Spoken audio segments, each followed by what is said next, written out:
Coming to you from Austin, Texas on this bright sunny day, it's Color Commentary, and we are Michael Petchek. And Adrian Gonzalez. So F&M this week, we both got wrecked by Domain Zoo. I mean, I'm not too proud to not admit that. You know, right before we were talking before the show, Mike said, let's not bring up the fact that we lost to Domain Zoo. And yet, here we are, everyone. Here we are. I mean, it's the most, I feel like it was one of the most interesting parts of the night. Yes, it was. It was piloted expertly by Alex, not to be confused with Alex Ullman. But yeah, no, the dude just, did he 4-0? Or did he wind up splitting? No, he 3-1. He lost he lost somewhere. Okay. But no, I played against him. Super, super tight play. And, you know, Domain Zoo is definitely one of those decks that sometimes doesn't work at all. And he was just firing on all cylinders that night. Yeah. I was telling Adrian before the show that he managed to pull off Squadron Hawk, get 3 Squadron Hawks, cast Brainstorm, put 2 Hawks back, cast the second one, get the 2 Hawks back into hand. So turns out Brainstorm is actually okay in like a handful of decks. But I mean, in this one very specific scenario, it was good. So tell us what you played. I played Drake. I think I'm gonna play that deck until it gets banned. It's extremely good. It's good. And I'm thinking about how to innovate it. I'm wondering why more people don't play Boomerang. I want like one Boomerang in there because, and I don't know, Boomerang is sort of a pet card of mine. Like I always want it to be better than it actually is. But I feel like they're, I don't know. Boomerang might be. Give us an example of when you want Boomerang. Against Domain Zoo, it would have been awesome if I Boomeranged his land with an aura attached to it. Yeah. I mean, because you can run Capsize, because some people run it as like a pseudo win con. Well, and like Capsize is fine. I feel like Capsize and Boomerang do 2 very different things though, because when I have the Capsize, I'm almost always waiting to get the Get buyback to get buyback on it. But like if you have, since the deck plays like Archaeomancer, you could Boomerang early and then Boomerang again later. For like no cost basically. I saw a mono blue Drake list that ran like a full suite of Boomerangs, and then I think I want to say like a Disperse, the one that hits non-land permanents. Yeah. So I mean, I don't think it's the worst thing in the world. Boomerang is a card that I've tried to play it in Modern Merfolk. But it's not good. I tried to play it in. I haven't really tried to play it that much in Pauper, but I want Boomerang to be a card because I like it a lot. I mean, also if you play it, I mean, you get to run the sweet Rebecca Gay.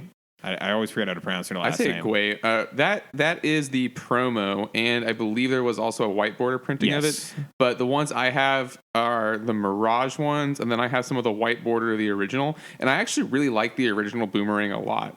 What is the original? It's like this red imp being like unsummoned, and then there's like a King Lair quote on it. and like I don't know, I just really, really, really like that Boomerang. Yeah. But yes, because of my quest for foils and promos, I will probably inevitably end up getting the 4 Rebecca Guay ones. Yeah. But I played Grixis Metalcraft. I managed to win against Burn, which I was shocked by. Like, I didn't even know there was a Burn player there, but I heard Tail. Yeah, there were. He had made some changes. He was running like Brimstone Volley, which actually is very good if you can get it online. You have to Morbid though. So the only scenario I can see that being really good is if you Searing Blaze and then Rending or Brimstone Volley, right? Keldon Marauders.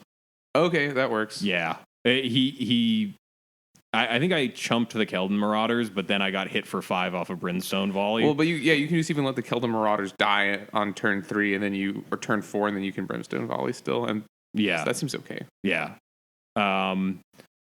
But yeah, his burn list was a little different. He was running Thermo Alchemist, which I immediately like killed because Thermo Alchemist is actually very, very good in that deck. I think you have to answer it.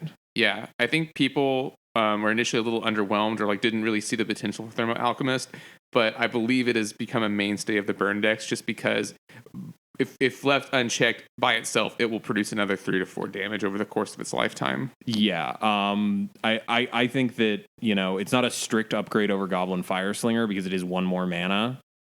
But I think it's a lot better. It feels a lot better. It also like blocks like anything with less than 3 power really well on the ground. You can sort of think of it as Seagate Oracle for burn in a way. Not because Seagate Oracle generates actual card advantage, but I would argue that card generates virtual card advantage in that it will pump out damage over the course of the game, which is Burn's game plan. Yeah. Also, like weird things, like if like you tap with it on your turn and they swing in, you can cast an instant, untap it, block something. I don't know. It seems very good. It's a very, very versatile card. I don't think it's like completely revolutionizing burn in any big way, but I definitely think that it's a good addition to the deck. Me too. Anything else kind of spicy that you saw? I don't know. I was the only Drake deck, which I thought was funny. Yeah, I mean that kind of fluctuates. Like some nights we'll have like 3 people on Drake, and then other nights it'll just be like, oh, it's just one person or none. Well, when Drake gets banned, I'm going back to Pig Trinket, I think. Okay. Okay. I'm the Affinity guy. I played a lot of Affinity, but I love playing Pig Trinket. Yeah, no, I don't know what about it I like, but it's so fun. I also picked up 2 foil Chainer's Edicts on Friday, and so I'm real pumped to play with them. I saw them. They look gorgeous. The old foils are like original of printing. That's the promo I don't want. Yeah, the original printing's so much better. I mean, oh yeah, no, the promo has the same art, doesn't it? Yeah, but it's the modern card frame, and you know how I feel about those. And it's got the really, I don't care for the F&M watermark, but that's personal. But enough F&M. Yeah, we've got spoilers to get into. Yeah, we spent a lot longer at F&M than I thought we were going to spend. Yeah. So first off, we got to talk about something. So we've been doing like spoilers, talking about new cards. Mm-hmm. And kind of the chorus refrain thing that we've had is, this will be good if there's an energy payoff. Guess what we didn't get? An energy payoff? Yeah. There's not a good one at common. No. Which is a little disappointing. I mean... Well, because like Woodweaver's Puzzle Knot is really sweet. You just can't do anything with the energy. Yeah. So, I was just telling people online, we will, when Aether Revolt gets spoiled, if there is a good energy sink, we're gonna have to go back and review like 5 or 6 more cards from Kaladesh, reevaluate the energy producing cards. Yeah, but as of now, energy alone is not a good reason to run something, right? Because by and large, what you've seen with the energy cards is they are worse versions of cards that already exist, and then you pay energy to make them better. So it's just, why aren't you just running the better version of the card? Yeah, so a little disappointed in that regard, but we still have one more set. It's going to be interesting to see, because Mark Rosewater has said that energy is not a parasitic mechanic, and it kind of looks like one to me. Like, what do you mean by that? Parasitic mechanic, the example people always go to is Arcane and Splice onto Arcane. The fact that those mechanics work nowhere outside of Kamigawa block, and they've never been revisited, and they kind of rely on something that if it's not there, it doesn't work. So energy, unless you have a way to pay it, to spend it, is just kind of do nothing. Right. So let's get in. We're going to go in WUBRG order, and I've actually alphabetized our list of cards we're discussing. Wow, so, look at you. Yeah, no, I put effort in. First up, Aviary Mechanic. 1 and a white for a Dwarf Artificer. So Artificers, as we go along, we already discussed Inventor's Goggles. It's the +1/+2 equipment that automatically attaches to any Artificer that comes into play. If that's appealing to you, remember, anytime I say Artificer, it could be bigger. But Aviary Mechanic, 1 and a white, Dwarf Artificer. When it enters the battlefield, you may return another permanent you control to its owner's hand, and it's a 2/2. So bears with upside. Pretty good. It seems okay. The first thing I thought of was the Reality Acid style decks where they want to return those auras, or even just, I don't think Kitty really wants this card because I don't think they care about a 2/2 in the narrative. Core Skyfisher, I'm not really sure how Acid Trip feels about it because I think Core Skyfisher is still better. Well, it lacks evasion. The interesting thing about this one is it's a May trigger. Right. So this is actually just a bear with upside instead of bear with downside. So also maybe not terrible in Cyborgs where you can bounce Thraben Inspector. Yeah. Or I don't know. I don't know if that's really something that deck really wants to do. But I think there are applications for it, but I think it could go into an existing archetype. It's just going to depend how many of these bounce effects that those archetypes really want. If they want more than the 4 through 8 that are already provided by Core Skyfisher and Dreamstalker. Yeah.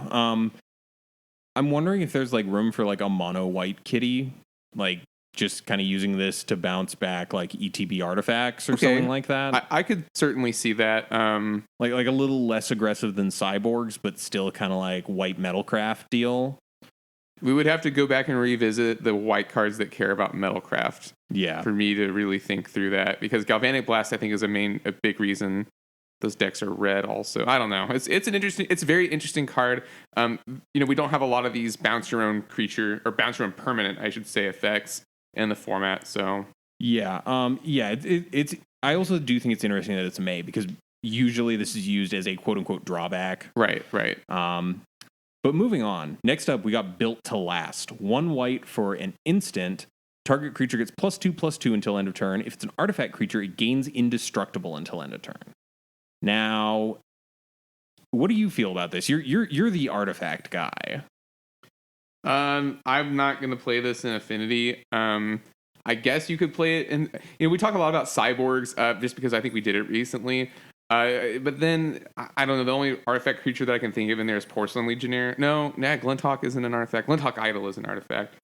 Court Homunculus as well. Yeah, I just don't see this really being a great card. Maybe you could play it in that deck. But all the creatures that are artifact creatures, like I don't want to play this in Affinity, because what am I going to save, a Frogmite or a Mirror Enforcer? Well, my other big I don't really care. My other big thing about this is the +2/+2 on a lot of artifact creatures is just going to get them out of the range of like burn anyway. Right. So the indestructible thing only really matters against like targeted black removal, which isn't always the most common. Like mono black control still doesn't run that many copies of, like, I don't think they're running like the full playset of Victim of Night. Yeah, and Victim of Night is probably the best black removal spell in the format. I would say it's better than Doomblade a lot of the time. Yeah. So this is kind of narrow. It is interesting because like it's a pretty efficient pump spell in white, which kind of generally used to favor like the mass pump spells. And the fact that it is just 1 mana kind of appeals to me. So I have my eye on this one. Yeah, any effect for 1 mana is something to consider. Yeah. Next up, we got Fragmentize, previewed by friend of the show, Alex Ullman. 1 white, sorcery, destroy target artifact or enchantment with converted mana cost 4 or less. I think this card is good. I think it's good. I'm not. However, I think the fact that it's a sorcery makes it a lot worse. And I'm not saying like, I'm not one of those people who's like, well, why don't you just play Nature's Claim or any of the green ones? If your deck's not green, your deck's not green. Yeah. So I think that white doesn't really have a lot of really efficient artifact removal like this, unless it's Exile. I don't remember what Exile. Whatever. There are some effects in white that do this. This seems good. I don't know if white's going to play this over Dust to Dust. Ooh, right. That's right. Like, which is a 2-for-1, although it costs 3. I don't know. This card, it's gonna have to remain to be seen for this card. I think it's fine. I think its best use is as a Stone Rain against Affinity or another deck running artifact lands. Like a 1 mana Stone Rain seems very, very strong. Because if I go turn 1, see the Synod pass, and you go turn 1, this destroy your land, like that's good. Yeah, like that's very good. So also destroys Frogmites and it eats up a lot of smaller things. Like against Affinity, it could also take you off Springleaf Drum. Yes, because Affinity sometimes does get in those positions where, because it's functionally a 4 to 5 color deck, sometimes the mana doesn't quite line up. Right. I do think this card is powerful, but I don't know. Every deck that I can think of that would want it already has some way to answer artifacts that I think fits more into what it's doing. All right. Well, I do think it's worth noting it will show up in sideboards. Like, yes. I can almost guarantee that people are going to test this out because that 1 mana versus 2 is just so attractive. Right. Next up, we've got 9th Bridge Patrol. So 1 and a white, Dwarf Soldier, 1/1. And whenever another creature you control leaves the battlefield, put a +1/+1 counter on 9th Bridge Patrol. Now, this is an upgrade on Unruly Mob, which triggered when a creature you control dies. Right. 9th Bridge Patrol gets interesting in some weird kitty build. Well, I was also thinking you could, I don't know why you would, but you could play this in a Drake deck, and then you could flicker, your cards infinitely and make him infinitely huge. Yeah. Which is a thing. It's a thing you can do, is all I'm saying. Well, even just like Ghostly Flicker on like a couple things, including an Archaeomancer, and not going infinite. Or just like momentary blinking stuff. Like momentary blinking, a Core Skyfisher puts 2 +1/+1 counters on this dude at instant speed. Now, this could be a reality acid card because, as we talked about in our last episode with the Bant Acid Trip deck, one of those problems is that deck has problems closing out games. If you were playing this card plus momentary blink, I don't know. Maybe I'm reaching a little here, but it seems like it could be a thing. Yeah, I think it's interesting that it is just leaves battlefield because it just kind of it incidentally grows larger. It's also a soldier, which is not irrelevant. No, it is not. That's not irrelevant. Actually, the soldiers deck with Core Skyfisher and Ballyrush Banneray. Yeah, and this is feeling better. And Thraben Inspector, like that. That's a thing. That's a thing. Yeah, no, I think this one's very interesting, and it definitely does have a home somewhere. The lack of evasion is not a complete killer for this, but it would be better with some sort of evasion. Yeah. Now, so the white cards are all really interesting. Yeah. We're about to get into blue. Blue did not get a whole lot this set. I think we've got 3 cards here. One of them is very big. It's the last one, but I kind of like this first one though. Dramatic Reversal, 1 and a blue, instant untap all non-land permanents you control. So like that's not nothing. It's not nothing, but is there a combo deck somewhere that could use this? I'm just looking at it and I'm thinking like maybe a deck with a bunch of mana rocks in it to have like big main 1, second main, like 2 mana, untap everything and get started again. Signets are legal in the format. They are. So unfortunately, the other mana rocks in the format are not dreadfully appealing. Clue Stones. Dark Steel Ingot. That weird cycle from Cons with the banners. Yeah. The 3 colored 3 mana. Yeah. I don't know. I feel like this has like weird combo potential. It also has arguably my favorite flavor text out of the set. It just says, "Nobody asked you to butt in, Jace, but thanks," from Chandra. I don't know. I just appreciate that because I feel like a lot of people agree with that. It's just like, no more Jace. We're done. No one asked you, Jace. Yeah. So next on the list, Failed Inspection. This one I actually added like 5 minutes before you got here because I was just looking through the spoiler and I hadn't seen anyone talking about it. 2 and 2 blue, instant, counter target spell, draw a card, discard a card.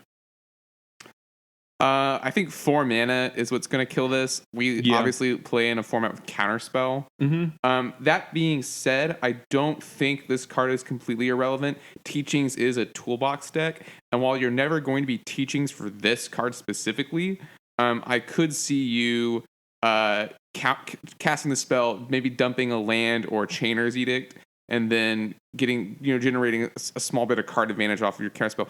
People play Exclude, and I think Exclude is way better.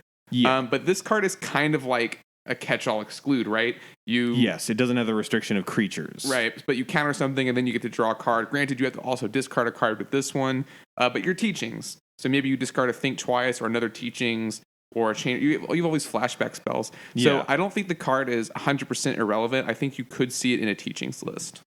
Yeah, no, I definitely think it's kind of like one of those like weird one-ofs, but it definitely was something that caught my eye as like being more interesting than I first thought it was, because there's something at Uncommon that I always forget the name of. I want to say it's Dismiss. It's just 2 and 2 blue, counter spell, draw card. And if we ever got that in Pauper, that would be playable, I feel. But I don't think this is unplayable. I think it's only going to go in one deck. Yeah, it's just a weird little thing. All right, I'm going to let you read the next one because I know you're excited about Gear it. Seeker Serpent. That's the crowd cheering. Gear Seeker Serpent is a 7-mana 5/6 UU5. Gear Seeker Serpent costs 1 less to cast for each artifact you control. It's back. That's interesting. That sounds a lot like a previous mechanic. They just straight up printed a card with affinity for artifacts on it after like publicly saying multiple times it was one of their worst mistakes they ever made. Yeah, I like this card a lot. Obviously, for blue and 5, you can it can't be blocked. I don't think this is a 4 of an Affinity. Affinity is an aggressive deck. But if you're an Affinity player and you've been around with the deck, you know there are some games where you draw like all your drums or you draw all your prophetic presence and you just don't have any gas. And I think that this card could be a way to close out some games. And it's also currently, I believe, the only creature that, other than Ulamog's Crusher, that just by itself kills Gurmag Angler. Yeah. So which is not insignificant. I think this card is going to go into Affinity. I'm thinking of replacing my Somber Hoverguards for it. That's like my least favorite threat in the deck. Okay. I mean, you're replacing an evasive blue creature with a much larger and selectively evasive blue creature. So the problem with Somber Hoverguard is it dies to literally everything. All right, and it can't even block very well. Now let me fire back with this. Are you worried about taking out your only flyer in the deck? No, and the reason is because there's only 3 flyers in the deck currently. Okay. So I'm not really losing a lot of Air Force. And I also love the flavor text on this card because it reminds me of me. It says, its collection is vast, yet each ship has a special place in its heart. It reminds me of my little promo collection. No, I love that they actually were bold enough to just say, no, we're just going to print Affinity on a card. So, a comparison you can make to this card is Quicksilver Behemoth, which is the 4/5 flyer. They got to return your hand every turn, which isn't terrible. I played against that on Friday, actually. That was a spicy thing I saw. And it basically gives it vigilance, which isn't awful, but I think that this card is much, much, much better. I mean, just the ability to, when you're in a board stall, punch in for 5 every turn with, no way that they're blocking it. And and the deck plays Fling. You could conceivably get 10 damage off this guy in one turn. Yeah, so, I didn't even think about flinging him. Also plays very well with Temur Battle Rage if you're into that particular build of the deck. Ooh. So I do think it goes into Affinity. I think it's going to be a 2 of. I think I'm going to take out some Somber Hoverguards, and we'll see. I'm a big proponent of the more threat heavy Affinity builds. I think they're a lot better than the more draw heavy ones. Okay. But yeah, I'm definitely going to check it out. I'm very excited for this card. All right. The next one, and we really should have prefaced this with an apology in case we mispronounce stuff, because I don't know how to pronounce some of these fictitious places. I'm going to say this one is pronounced Dund. Yeah, or Dund. I don't know. I think the H is silent. Maybe Dund. Dund? I'm going to say Dund. Dund Operative. We'll go with that. So it's 1 and a black for a 2/2 human rogue. As long as you control an artifact, Doomed Operative gets +1/+0 and has Death Touch. So a 3/2. So okay, you just played the Grixis Metalcraft list. Would you play that in that deck? I was about to say I think that's a perfectly fine home for this because it's aggressive and it's also a very lethal blocker. It eats stuff like Gurmag Angler, which that deck kind of has a problem dealing with because most of your threats aren't that big. I definitely like this. The art's also gorgeous on it. I really like the art. Ms. Villanova has been giving us some pretty quality stuff in this set. But no, I'm definitely like interested in this, especially because Black didn't used to get bears with upside. They used to get bears with downside. So I'm pretty pumped for this. Yeah. Not really much to say. Like it's just simply like it's a 3/2 Death Toucher for 2. Yeah, it's an aggressive card. And so many decks in Pauper play the artifact lands anyway as support against Wrenchmind. So yeah, it's good. Yeah, no, it definitely seems like it could find a home. You could even put it into the mono black aggro deck and just play 4 Seats or no the vaults. play 4 vaults, and call it a day. Also, that deck might also play Bone Splitter, so you might go in there too. That's not necessarily a tier 1 deck by any stretch of the imagination. In fact, I think that deck's objectively bad. But that turned around very quickly from like it's a terrible deck actually. Any deck that's like Dark Ritual, 3 creatures that all die to 1 Electrickery, I'm like, all right, buddy. Okay. Tell us how you really feel, though. I really think that deck's bad. All right. Next on the list is Dukara Scavenger, which is a crocodile, which immediately endears it to me because they're terrifying animals in the real a crocodile. I see it now. It's got a person in its mouth. I think it's like a servo or like a golem of some sort. It looks like it has a little wheel where its feet should be. Yeah. So Dukara Scavenger is 5 and a black for a 4/6, so not the best stats. But when it enters the battlefield, you may put target artifact or creature card from your graveyard on top of your library. So this is interesting. Top of your library is a lot worse than in your hand. Yes, because Mortuary Mire does this for free. Mortuary Mire doesn't hit artifacts though. Okay, and that's the interesting part of this is the fact that black does not get artifact recursion. They have 2 in this set. Yeah, they have 2 pieces in this set. The other one we've already spoken about, Fortuitous Find. Right. But this has interest for me. A 4/6 kind of is a wall in this format. 4/6 is pretty good. There's not much that gets by it. 6 mana is a pretty hefty price, though. Like, this only fits really in a control deck where you can reliably get to 6 mana. There's no way to reduce that cost. It's just always going to be 6 mana. Mm-hmm. So I don't know. It's not like anything stellar, but it is unique, and that's the kind of thing where there might be a deck that wants late game artifact recursion in black. Yeah, you said something about teachings in case they accidentally like lose their pristine talisman or. Yeah, I mean, like there's situations like turn 1 duress against them. They could lose the talisman, and like that. It's not unwinnable by any stretch, but I don't know. I'm just thinking like there is a role for this because it's got a good body for Pauper. It is very expensive. So I don't know. This again is one of those ones where I look at it and I'm like, this might have a home. So I just want to talk about it in case. Right. Next, we're going into some weird jank. Now, I just realized that this next card is actually a combo with Dramatic Reversal. Yeah, a little bit. Yeah. So this is Night Market Lookout. So it's 1 black for a 1/1 human rogue. Whenever Night Market Lookout becomes tapped, each opponent loses 1 life and you gain 1 life. Now, the sort of application for this in Limited is notably the fact that this can crew vehicles. Right. And drain your opponent for 1. And what we have in Pauper is Springleaf Drum. Springleaf Drum. Hear me out. Viridian Longbow. Yeah, Springleaf Drum, Viridian Longbow. Presence of Gond, perhaps. Now you've lost me. You've lost me. We've gone too far. But in all seriousness, this looks really interesting to me. I don't think it has a combo home, but we're getting very close to like a high density of the pulse tracker effects. The like creatures that are cheap, but when they attack, they'll like ping your opponent for 1. This one's interesting because it's just when it gets tapped. Now, I don't think there's a way to like put this in Freed from the Real. But no, that deck has better outs than this guy. I don't know. It's an interesting card, especially because it's when it becomes tapped versus like Pulse Tracker is a 1/1 for 1. When it attacks, your opponent loses 1 life. And that gets put in the mono black aggro plans. But this one seems kind of more weird combo-y or like grindy control deck where you have another way to tap this rather than attacking. Right. Because it's kind of outclassed immediately. Or, I mean, if vehicles becomes a deck, Yeah.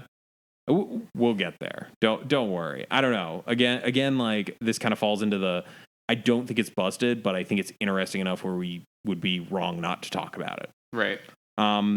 Next up, we got Subtle Strike, 1 and a black, instant, choose 1 or both. The best way you can phrase a modal spell. Target creature gets -1/-1 until end of turn, or I guess, put a +1/+1 counter on target creature. Doesn't seem terrible. Yeah, it's. I don't know what deck this would go into, but it doesn't seem terrible. Yeah, it's just the fact that you can get both, like, one in a black, kill your X1, and, like, I think I'd just grow be a my little, dude. I think I'd just be a little worried. Like, this feels mostly like a combat trick, right? You attack, Yeah. they block. You give their guy -1/-1. You give your guy +1/+1. You end up being, a 2-power toughness difference. The thing is, though, like decks like Mono Black Control, which might be a contender to play this because it's a very creature heavy deck, I don't think really needs this. Yeah. It seems cool, but I don't know if the effect is impactful enough. Yeah, it's a pretty low impact spell, but I do feel the fact you can choose both. Yeah, like could that make always for seems some cool. Yeah, it makes it much more like relevant. Like you could do both of these things and really, have a big effect on the board. You used to have to pay to do both. Entwine. Yep. Actually, recently, God, I already forgot the mechanic name. There was a mechanic in the last set in Eldritch Moon that I'm completely blanking on the name that let you entwine multiple times for different modes. I know what you're talking about. Yeah. I Escalate or whatever. Escalate, there we go. Okay, it is Escalate. Okay. Yeah, wow. Not really a great sign when I don't remember the mechanic name. I mean, I don't think, are there any Escalate cards that we are seeing play in the format? I don't think so. No, there are 3 that are legal, and all of them were pretty unanimously decided as bad. Okay, then that's why. That's why you don't remember the mechanic. All right, let's move into red. Now, we're going to start with Built to Smash, which is the cousin of Built to Last. And actually, it's the same robot. Yeah. Robots. I think it's actually the same 2 robots. Well, I think its roles are reversed. Gotcha. So Built to Smash, 1 red, target attacking creature gets +3/+3 until end of turn. If it's an artifact creature, it gains trample until end of turn. Oh boy, Mono Red Heroic has a new toy. Yeah, it's just better than the color shifted giant growth, right? Because sometimes it'll give the creature trample. Although I cannot think of any artifact creatures in the deck that would actually play this card. I guess that's true. The other interesting thing is it's only an attacking creature. So I missed that actually. Yeah, it's this weird situation of you can't really use this to save your creature on your opponent's turn. Okay, that actually changes it a lot. Because I was thinking you could play this in Delver Fiend. They straight up don't play any artifacts. Yeah.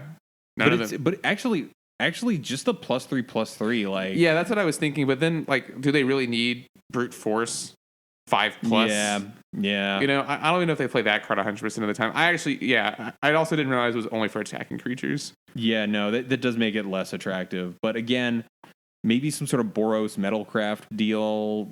This could be useful. Well, imagine if you cast it on Porcelain Legionnaire, right? Like that's that's strong. That's strong. A 6/4 first strike. Yeah, that seems with trample. With trample? Oh, that's gross. That doesn't seem too bad. That's actually an upsetting thing to think about. So you can't chump this in any way, shape, or form. Right. Wow, yeah. Okay, that could be a sweet combat trick if you're playing a deck with Porcelain Legionnaire. Yeah. That seems actually pretty legit. All right, this next one. This is arguably the best card, apart from Gearseeker Serpent, in the entire set. You think it's that good? All right, whatever. I do. Well, why don't you take it away and I'll take the next one. All right, Cathartic Reunion. 1 in a red, sorcery. As an additional cost to cast Cathartic Reunion, discard 2 cards, draw 3. Okay. So what, Mike? It's a strictly better Tormenting Voice. Okay, so is it? And the reason I asked that is because do you always want to be discarding 2 cards? If the answer is yes, then yeah, sure. I guess me saying strictly better is fallacious. I will admit that. It is a bigger Tormenting Voice. Right. So I would say that 9 times out of 10 this is going to be better. Because like in Modern, I could see you maybe not wanting to discard 2 cards. Yeah. In Dredge. But in Pauper, like I think the biggest problem with Tormenting Voice and the reason, like, this is basically Faithless Looting almost. It's 1 less card from Faithless Looting, but it's almost the same effect. Yeah. The problem with Tormenting Voice is that it didn't let you discard Crusher and Dragon's Breath. Yes, and I think like that's the easy spot to put this, is just say, oh, this slots directly into Black-Red Reanimator, which it does. Like, this turn 1 can just, force out, get everything set up, or this turn 2, sorry, can just get everything set up. Like having the ability to discard 2 things. If you have Sandstone Needle, you could just win on turn 2, right? Because you turn 1 Sandstone Needle, turn 2 Swamp. Oh, you're still 1 mana shy. Yeah, you're right. Oh, you have to play Lotus Petal too, I guess. Yeah, and then you're getting into like Magic Christmas Land. Yeah. Okay, I mean, I'm just saying it. I'm just saying. To be fair, that deck does have a decent amount of Magical Christmas Land just in general. Yeah. But let me hit you with something else. The discard and draw are separate, so that you could dredge something that you pitch. Right. That's the thing, right? Is that you could pitch Stinkweed Imp and then dredge it back, and yeah, it's pretty good. You could pitch Stinkweed Imp, dredge for 5, draw 2. 2 Stinkweed Imps. Ho. At that point, like you've got to have something real good that you were trying to get. But other people pointed out this in like some sort of blue-red control deck, just as a way to like refill your hand late game when you're like drawing into dead cards. Yeah, sure. That seems fine. I don't know. I just think it's very, very efficient for what it is. I think mono red actually weirdly does not want one of its better card draw spells. No, I do think this is a good card. I think it definitely needs like a support color where it can draw up, because mono red's issue is it's so often hellbent. Right. And especially in matchups like against mono black where you can't really afford to keep lands in hand because Chittering Rats is just going to make you get time walked if you're behind. I don't know. I think this is a very good card and is honestly up there for my favorite card out of this set. You want to hit us with this next one? Yeah, the next one is Reckless Fireweaver, which is 1 in a red for a 1/3. Whenever an artifact enters the battlefield under your control, Reckless Fireweaver deals 1 damage to each opponent. Combo. Now, I don't think this is going into straight up affinity. I could see this in the more draw heavy list that combos with Atog, Fling, like always tries to combo with Atog, Fling, Disciple. This is kind of another Disciple of the Vault because once you have both of them, you have one that does something when an artifact leaves and one that does something when an artifact enters. So the interesting thing about this is it turns your lands into pingers. Right. Like I think this could be a good card. I don't really know what it's going to go into its own sort of deck. Would you play this in Grixis Metalcraft? Or is it just not going to get enough pings, you think? I'm just thinking through the list. There's 12 artifact lands to hit and 16 artifacts if you count Prof Prisms. Maybe the fact it's a 1/3 for 2, that's a very like nice body. Yeah. It's still boltable, but it's not like, well, it's going to kill a lot of stuff.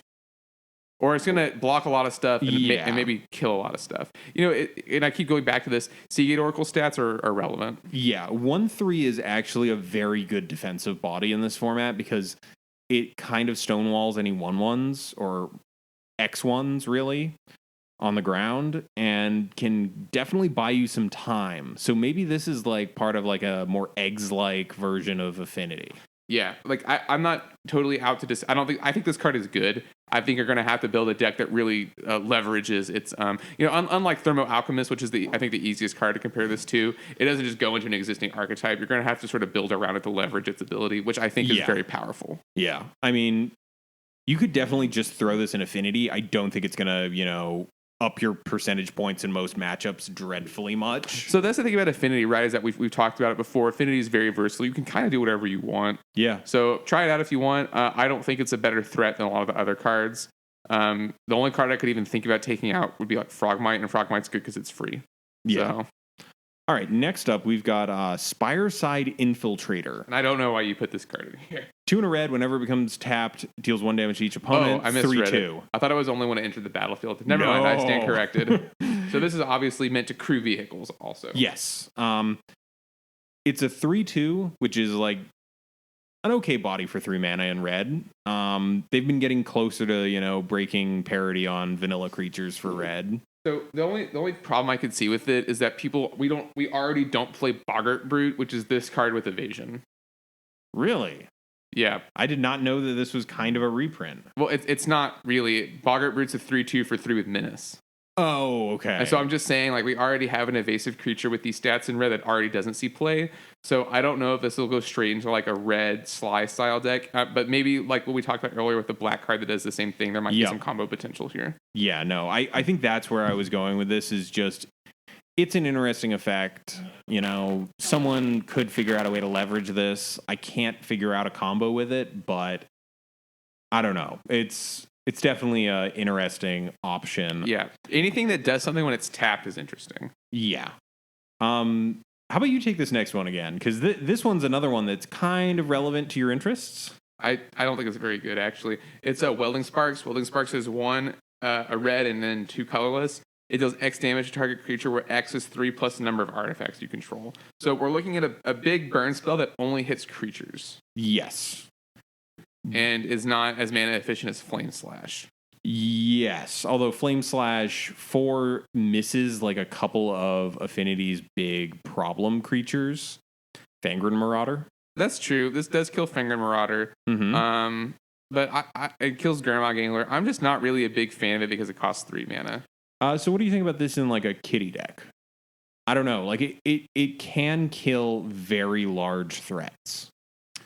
For 3 mana. Know. Yeah, maybe. I don't know. In a color that really doesn't have that much like burn is usually, or red based decks are usually like 2 for 1ing themselves on the bigger threats, right? Just to get them out of there. So I don't know. It's kind of, I think you could see some play. Moving on.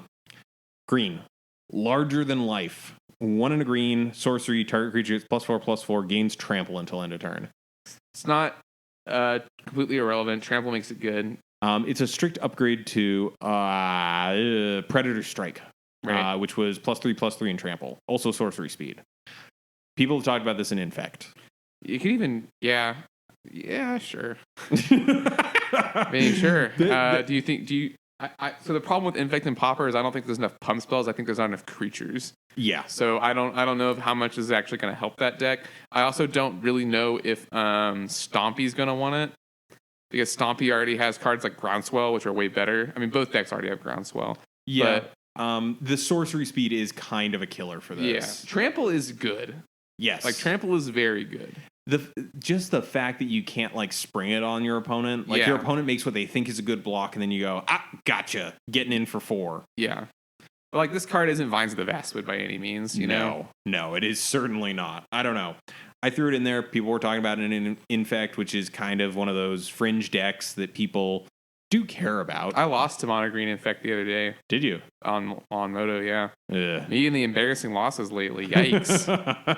Losing to all the tier 3 stuff. All right. That enough said about that. We can get off the Infect train before people get angry about it. Next up is Takedown. This is a good card. Yeah. Also very RLV and T. Yeah. So 1 green, sorcery, choose 1. Takedown does 4 damage to target creature with flying, or Takedown does 1 damage to each creature with flying. The Drake flew true, the arrow flew truer is the flavored text. Which a bunch of people in the Pauper community on Twitter made jokes about this, myself included. You know, it's a little on the nose given our current situation with the meta, but we were talking about this beforehand, and you mentioned Aerial Volley. Yeah, Aerial Volley is an instant for G that does 3 damage divided as you choose among any creatures with flying. So this card is a little more versatile. So Mike, you pointed out this kills Spire Golem. Aerial Volley does not kill Spire Golem, and its other mode functions as Electrickery. Yeah. So it's not. It really isn't bad. I just don't know how I feel about it being a sorcery. Yeah, I think that's the big thing that has me hesitant about this, just replacing Aerial Volley. Aerial Volley does also kill a Fairy and a Delver, because let's be real, the most relevant flying hate cards are for the Delver matchup. And I think that's why Aerial Volley is seeing so much play. Aerial Volley also kills Drake, for what it's worth, too. This can as well. It can't do it at instant speed, which is a big drawback. Because the Drake deck can combo off on 1 turn. Sometimes you don't get that chance to cast sorceries to deal with it. So I don't know. I think it's a decent card. I think it'll get a lot better when Drake rotates. Yes. I mean, the Or dream gets banned, rotates. the dream with this is obviously, your opponent plays out a bunch of fairies and Delver, and you just wrath the board on their side. Right. Green doesn't have an Electricity, so this seems fine. But I also, I just really like Aerial Volley because Aerial Volley is still like a 3-for-1 sometimes. Yeah. It's almost always a 2-for-1. Yeah. I would say, the only, like, the biggest upside this has is a wide, small board and the fact it kills Spire Golem. And to be fair, green decks can already run stuff like Gleeful Sabotage in the board if they want to deal with Spire Golem. Right. So it's a cool card. I don't know if it will replace the existing cards. All right. The next one. This is my favorite card from the set, not for gameplay purposes, but because of the art. Accomplished Automaton. I posted this with the caption, "Don't talk to me or my tiny son ever again," because the art it's this golem, and then it's got A little golem. a tiny version of itself sitting on its shoulder, which I think is like hilarious and adorable. This guy is a strict upgrade of Hexplate Golem. Hexplate. Which also, it was putting the land on itself. It's cute too. No. So Hexplate Golem was 7 mana for a 5/7. The only difference here is this one's a construct instead of a golem, and it has Fabricate 1. Just as a reminder, Fabricate 1, when this creature enters the battlefield, put a +1/+1 counter on it, or create a 1/1 colorless servo artifact creature token. So it's 7 mana. 7 mana is a magical number when it's all colorless, because that's Tron mana. Right. So I could see this possibly being played in Tron as turn 3 off natural Tron.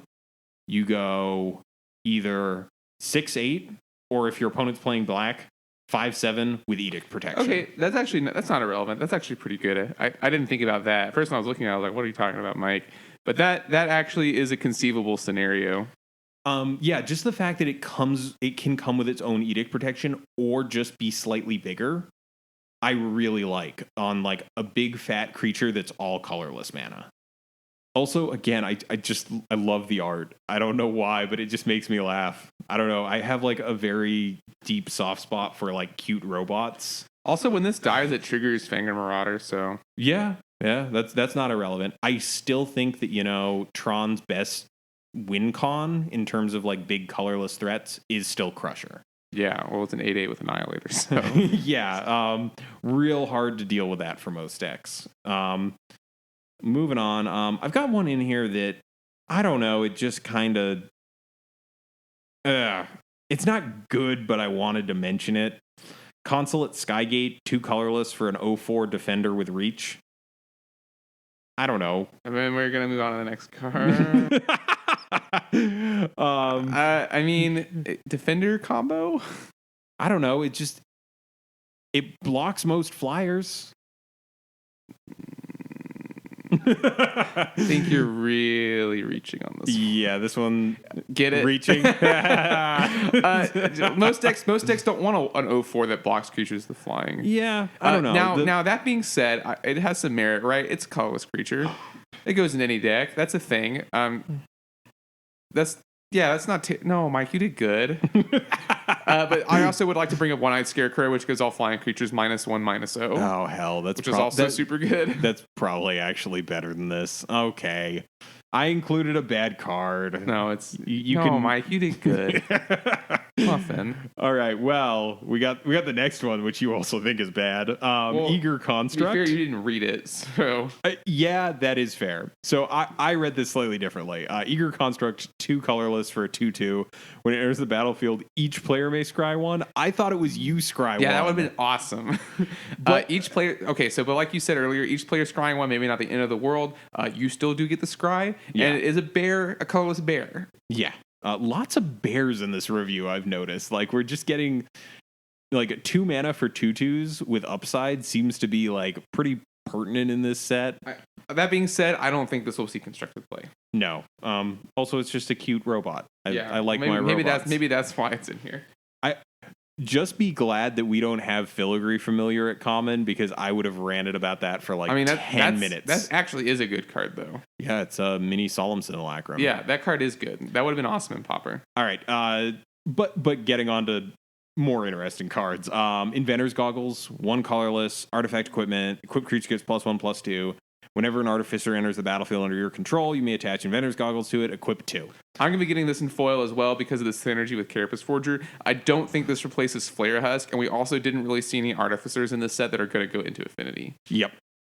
Spot on in my mind. I think that the ability to have a 5/6 on turn 2 is too good to ignore. I'm going to be honest, I don't think that this is going to see a whole lot of play. I mean, if they come out with some pretty good artificers next set, sure. Yeah. I think Carapace Forger was obviously never meant to play with artifact lands. So that's a thing that you could think about too. Like there might be another creature next set that was also not intended to be that strong, but is because of the way Affinity exists in Pauper. Yeah. Again, that's why we got a creature with Affinity for artifacts. A patently busted ability is just the fact that we don't have artifact lands in the standard or this limited environment. So, or even in modern, yeah. Like their only concerns is, we can check and see if it breaks Legacy, or we can check and see if it breaks Pauper. I don't think they ever check that. I don't know if they even really check modern. I think they mostly care about standard and limited. Yeah. All right. I'm sad this came so late in our review. The next one was appropriate because everyone loves getting on the hype train, and we got a literal hype train. Renegade Freighter is a 4/3 for 3 colorless, and it's an artifact vehicle. So it is not a creature. We went over crew last time. So this guy's got crew 2. Tap any number of creatures you control the power 2 or more. This vehicle becomes an artifact creature until end of turn. And whenever it attacks, it gets +1/+1 and gains trample until end of turn. It's not terrible. Well, it's a 3-mana 5/4 on the attack. That also costs you a creature or 2. All right. Now, admittedly, I was not the one who thought of this. I saw it on Twitter. It plays decently with Nettle Sentinel. That's true because you can untap. You can crew this vehicle with the Nettle Sentinel and then cast a green spell and untap the Nettle Sentinel and still attack with both. Yeah. This along with Nettle Sentinel carrying like Rancor, swing for 9 on turn 4. It's not terrible. My only concern is that it costs 3 mana. Yeah, 3 mana might be a little tricky for Stompy to get to all the time. And I don't think Elves really wants this card. Elves does not want this card. If Elves wants a big colorless finisher, again, they just get Crusher. Right. Like, that just seems better in my mind. But this is really efficient. Also, it can be any number of creatures, so maybe some sort of, like, small white aggro deck. Yes, maybe like Soul Sisters. Or Soul Sisters. Okay. Cyborg, I guess, yeah, because this turns Court Homunculus into a 5/4. Yeah. Yeah, I think it's gonna maybe see play. I'm a little bit more positive on this just because I like that very aggressive stat line. Right. The fact that like in Soul Sisters you don't really want to be attacking with Soul's Attendant and Soul Warden. The fact that they can just kind of get in the train and drive it and bash in. The Soul Sister train. The Soul Train. Oh my god. Oh man. All right, it's official. If anyone runs this in Soul Sisters, you immediately need to name your deck Soul Train. Otherwise, I will come to your house and fight you. Catch these hands. Yeah, you can catch these hands free this Sunday. Next up, we've got a weird little dude. I like it. You want to take this one? It's self-assembler. It's a artifact creature, assembly-worker. As Mike told me on Friday, you actually cannot have 2 named creature. What is it? So with subtypes, if they're 2 separate words, they're 2 separate types. So if there was a space in the middle, assembly would be a creature type and worker would be a creature type. That's weird. So when self-assembler enters the battlefield, you may search your library for an assembly worker creature card specifically. So yes. no on the nameless inversion. Reveal it, put it into your hand, then shuffle your library. So this is good because it's also worth mentioning. It's a 5 mana colorless for a 4/4. Right. So, we were talking about maybe putting this in Tron as a kind of Aurochs or Avarax that's completely colorless, so it's easier to replace. It does lose the trample and it does lose the haste, but it is a 4/4 creature. Unfortunately, it is the only thing it can tutor.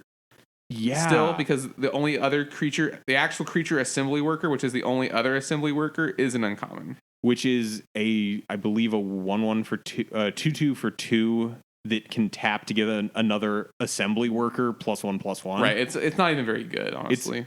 It's Mishra's factory factory, not workshop. Workshop's the busted one. Yeah, it's Factory's the slightly less busted one. Factory's still good. It's still very good. It was kind of weird that it specifically says assembly worker creature card, and this was the only one in the set. Like, I did a double, triple check on this to make sure. I don't know what they're afraid of it finding. It cannot find, but they've worded it in a way that it cannot find the changeling cards. Well, actually, it can find the creature changeling. It can cards. find creature changelings. The interesting thing here is, if they just wanted it to get itself, they could have just said, search your library for a card named Self-Assembler. So maybe we see something relevant in Aether Revolt. Right. That's the hope. If this can tutor like 2 other targets, which have a toolboxy aspect to them, this could see play somewhere. Yes. I think as it stands, it's a very slow... And even, not even counting just the commons, this is the only assembly worker in the set. Yeah. I don't know. It's just weird. Last on our list, Workshop Assistant, 3 colorless, 1/2, artifact creature construct. When it dies, return another target artifact card from your graveyard to your hand. So it's a slightly worse Mirror Retriever. Worse in that it costs 1 more, excuse me. Also, maybe having 1 more toughness is worse for a card you want to die. Yeah. It's also comparable to Junk Diver, though that had flying and was a 1/1. And was a rare. And was a rare. Yeah. How the times have changed. Yeah. But it's not a bad card. That we mentioned some combo potential with this. If you had a triple Ethereum Sculptor, 2 of these, and a Disciple of the Vault. This is we're getting into like magical Christmas lands. Yeah, I mean, there is some combo potential here. Any card that like a card in colorless that has this effect that you could potentially get for free. I don't know. It's not irrelevant. Yeah. I don't know. It's a lot of this set is kind of like cards where we're just like, this seems like it could be good with enough support. There's a couple slam dunks in this set. Like, I think that Gearseeker Serpent is a bona fide slam dunk for Affinity, and I don't think there's any way you can argue it isn't. I think Cathartic Reunion, again, really good slam dunk for the decks that want it. But I feel like a lot of this is kind of like we didn't touch on any of the energy cards because, again, like, we don't have a good payoff for them. Right, and none of them are very good by themselves. Yeah. I don't know. I'm interested to see, like... Well, the Puzzle Knots are okay. The Puzzle Knots... Well, not all those produce energy either. Right. They're all kind of varied as to what they do. I'm very hopeful. I really like the fact that some of these commons are more complex than I would have expected from a New World Order set. As we mentioned before, I believe this is the first set that started life as a 2-set design. Right. The Shadows over Innistrad block and Battle for Zendikar were originally part of the same 3-set block. So if this is indicative of like power level and complexity that they're willing to give it common, I feel good. Like, I feel really positive about the future. Any thoughts, Adrian? I also feel positive. No, I'm just looking at the list of cards. Yeah. It's pretty exciting. This is a good set. I like it a lot more than I like Shadows or Eldritch Moon or even Battle. I don't know. This is probably the best. This is probably one of the sets I've been most excited for since Cons. Yeah, I was gonna say Cons. Yeah, because which was a long time ago. Cons now, actually, was big for our format with the gain lands. Cons was a huge block. What was right after Cons? I've already forgotten. Oh, Battle. Right? Yeah. I didn't like Battle very much, although I am now a Legacy Eldrazi player. But that was kind of the thing. Like, it gave one very specific thing that actually was good enough to cause issues in Modern. I mean, there are some very good playables in the Shadows block too. Obviously, Thraben Inspector has become a format. I wouldn't staple? say pseudo staple. Like, it definitely shows up more than most cards from recent sets. There have been a lot of decent cards recently. Although I don't know how much from Kaladesh we'll actually see play. It does seem that there are an appropriate level of playables. Yeah. Well, I mean, there's two that I think are definite, like, slam dunk playables. And compare with, like, Oath of the Gatewatch. There is one card in that set that is a playable. Which one was it? Pulse of Marasa. That's a good card, though.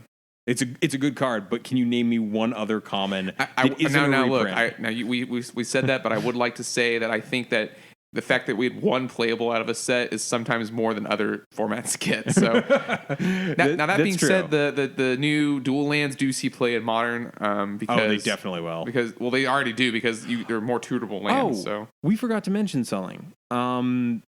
The intro decks, they got replaced. They now have these Planeswalker decks. Right.